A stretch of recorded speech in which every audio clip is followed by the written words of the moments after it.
Hi everybody, welcome to Missy's Imaginings.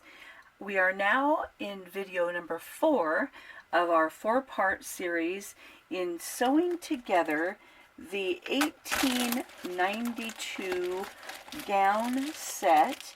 We'll pull out the pattern here. So this was a pattern I found on eBay and I really liked it, so I wanted to try it. The first video we went ahead and put together the combination undergarment that was not shown in the pattern, but it was included in the pieces. So we went ahead and put that together. It turned out really cute.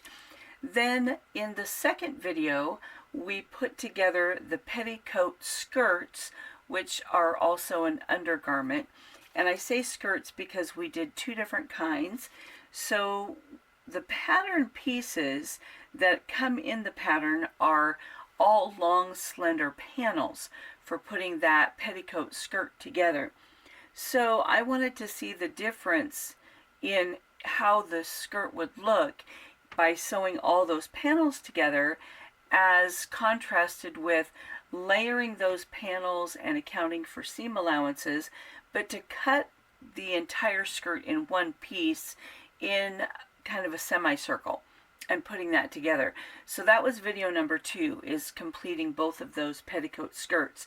I like them both, but I totally understand why the pieces were cut in panels. It does alter the way the grain falls, and so you can take a look at that video if you haven't already.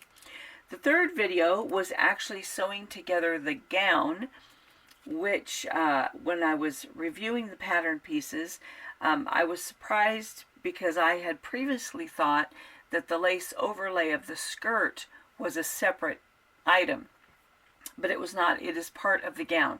So the gown has the bodice or torso part. There is a yoke around the waist that connects the bodice to the skirt, which is 2 layers, both the underskirt and the lace overlay. It features a lift in the left-hand back side that brings up the hemline that turned out really cute. And I was surprised that the front, the way it was pleated, produced kind of a diagonal drape from the left side toward the center, like 3 little fold, like very light draped folds, which I'm wondering if that's just the way the pattern was made, because there's no real clear picture as to what the front will look like. This back picture shows the front of the gown, but she's holding like a bouquet, like for a wedding gown style, and it's real sketchy. You can't really tell what the front of the gown is actually supposed to look like. So from what information that I gathered from the pattern pieces and then putting it together, that kind of formed when I put it together. So that was the last video in putting together the gown. Our last piece will be just, I can hold this up again, will be the lace overlay of the bodice, which is a separate piece. So for that piece, I have chosen kind of a vellum style lace, like an embroidered lace, to cut the pieces. It was a very wide piece of fabric, and so I was able to get the torso pieces, and then the front I cut on the edge of the lace, so it will have a scalloped front that will, see if I can get my hands behind it so it will show, that will look like this. So you'll be able to see that lace laying against the green satin of the gown. And then the sleeves are also cut on the edge of the lace, so that same scallop will be on the edge of the sleeves. Then there's a front, kind of a little front placard that goes, I'm not sure why it's cut this way, but it would go in the front here, and then we'll connect with either snaps or hook and eye closure. Then there were also these tiny little pieces that I think are supposed to just go as a little ruff on the very top of the shoulder. So there again, I'm not sure why or what that's supposed to accomplish, but just a little fluted edge on the very top of the shoulder. So I thought, well, it's part of the pattern. We'll cut it out. We'll add it. So those are the pieces of the lace overlay bodice that we'll put together today.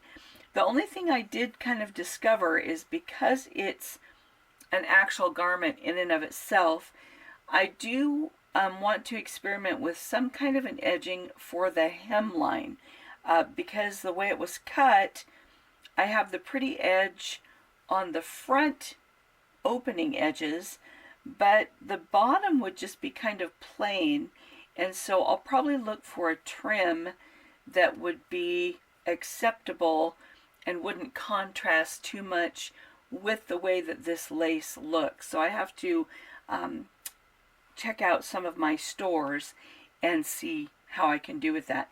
This lace, as well as the lace on the bottom of one of the petticoats, was like a rescue fabric. It's a repurposed fabric.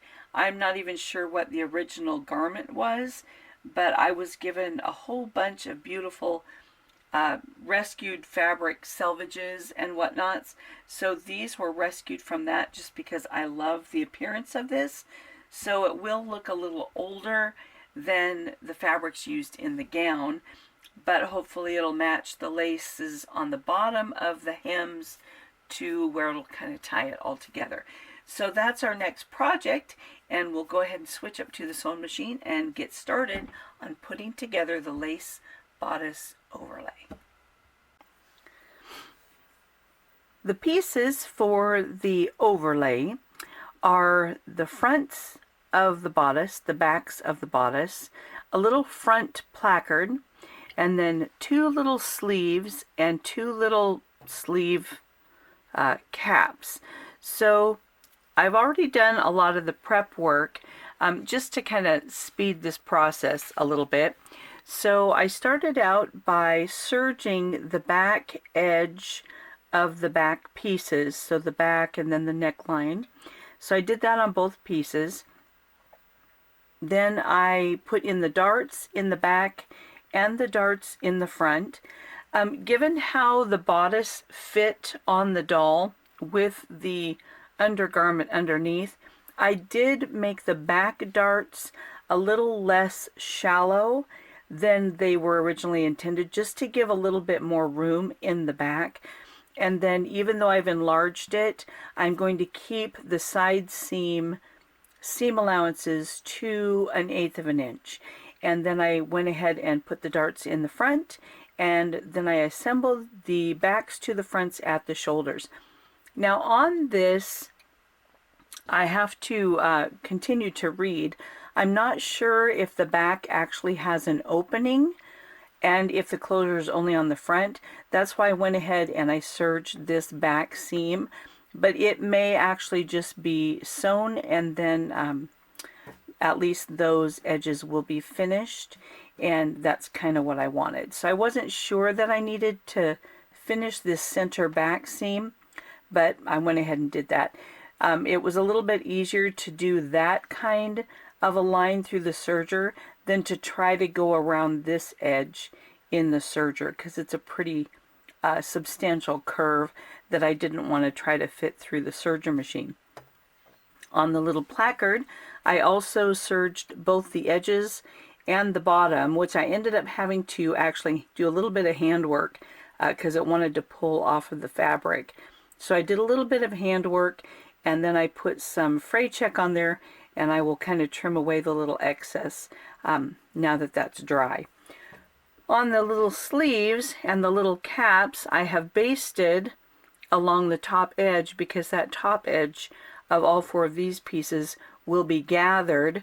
This will be gathered just to have a little bit of ruffle, and then the sleeves, the top edge will gather enough to fit into the arm openings.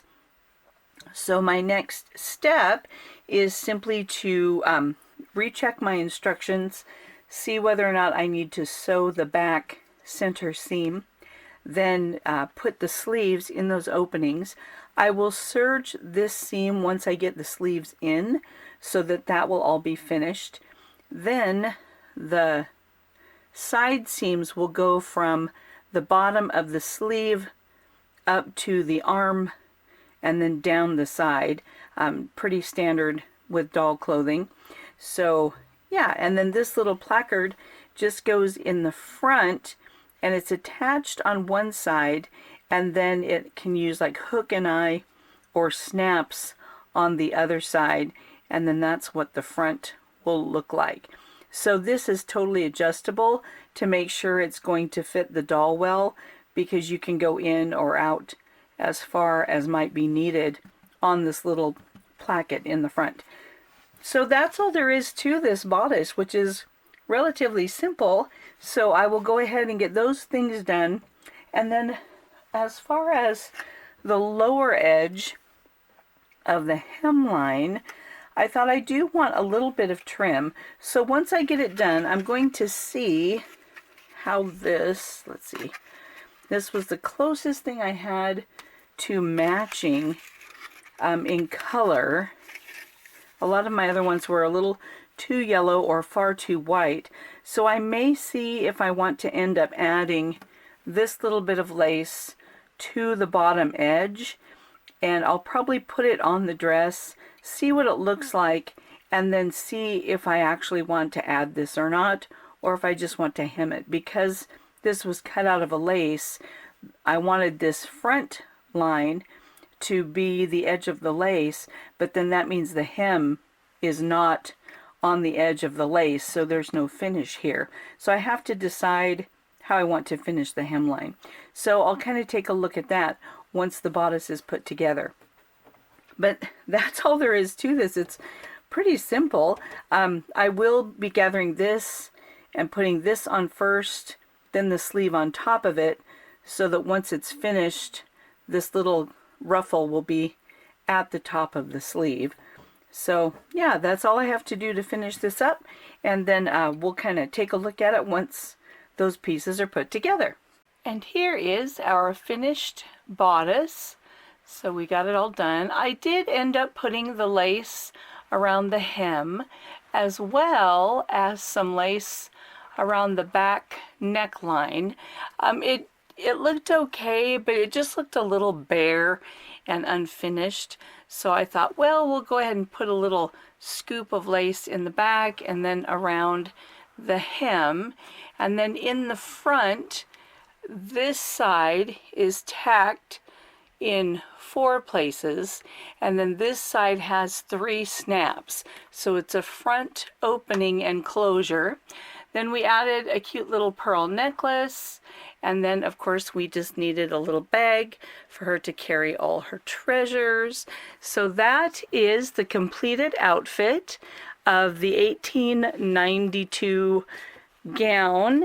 Let's see here, get her skirt all fixed. So there we go. So that is her completed outfit. Thank you so much for watching and coming along during the journey.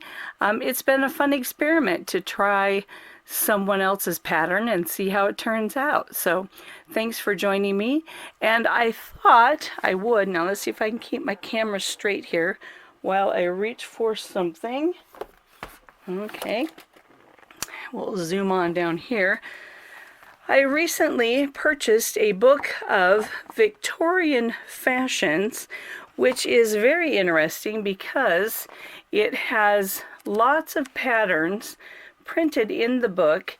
They're meant to be scaled for people, but they look to be, as is, approximately Barbie size. So I think you could enlarge them just a little tiny bit and have something that would work for a Barbie. But of course, if we enlarge it to a greater extent, it could become, you know, something for MSD or SD size. So if you're interested in pursuing some adventures along this same line, then just let me know in the comments, and we'll see if we can pick one out and maybe do something different. And those, since I'd be drafting them myself, would be my patterns. So those I could make available for you because I would be drafting and tweaking them rather than using the actual pattern itself. So there we go. That's our destination of our journey. And thanks for coming. Bye.